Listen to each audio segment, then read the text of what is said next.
10 juillet 2025, mesdames et messieurs, on se retrouve pour la deuxième tranche de la journée. Bonsoir et bienvenue à tous et à toutes.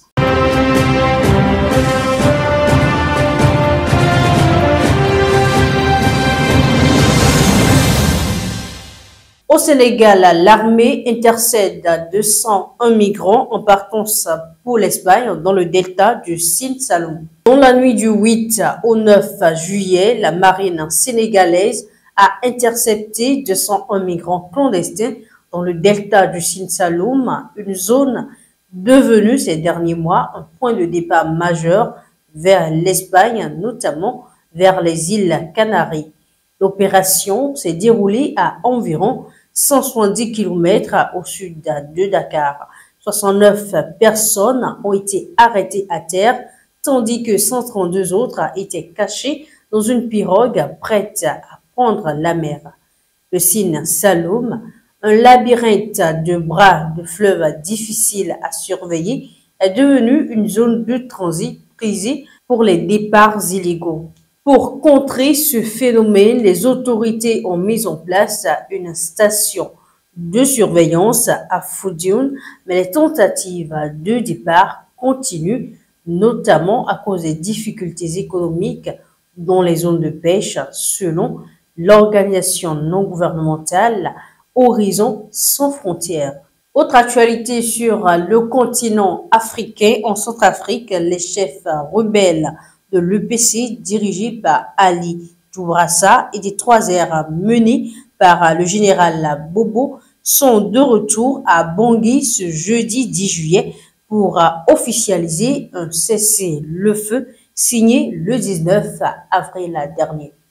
Négocié sous la médiation du Tchad, cet accord marque une nouvelle étape vers la paix dans le pays. Conformément aux engagements pris, le gouvernement centrafricain va dissoudre officiellement les deux groupes armés qui s'engagent à cesser les combats sur tout le territoire.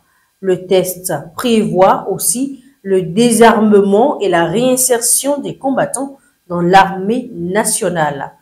Pour que l'accord soit mis en œuvre, l'EPC et les 3R demandent des garanties de sécurité et la création de zones de cantonnement. Cette initiative intervient dans un contexte politique tendu à 5 mois des élections et constitue une nouvelle tentative de stabilisation après l'échec de l'accord de paix de 2019 auquel ces groupes avaient aussi participé avant de reprendre les armes en 2020.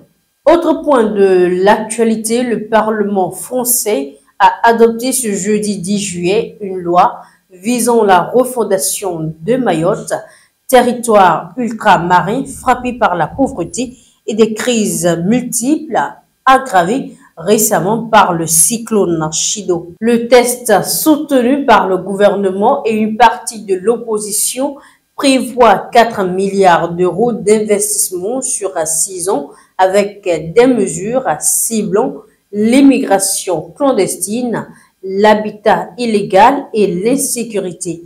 Il comprend aussi une convergence sociale progressive avec la France hexagonale attendue d'ici 2031. Parmi les mesures adoptées, la facilitation de la destruction des bidonvilles, même sans relogement immédiat, le durcissement de l'obtention des titres de séjour, la suppression du visa territorialisé d'ici 2030 qui limite la circulation des Mahorais vers l'Hexagone, le recensement complet de la population en 2025 pour corriger les sous-évaluations actuelles. Et enfin, l'abandon d'une disposition sur les expropriations forcées contestées localement.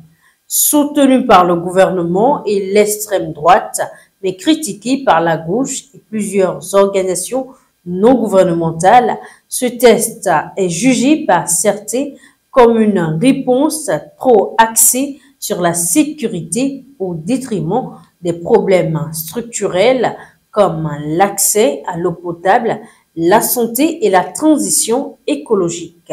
Il faut indiquer qu'à Mayotte, 77% des habitants vivent sous le seuil de pauvreté et les inégalités sociales restent criantes malgré cette réforme jugée historique par l'exécutif. Ce sera tout pour cette journée. Merci pour votre fidélité renouvelée. À très bientôt.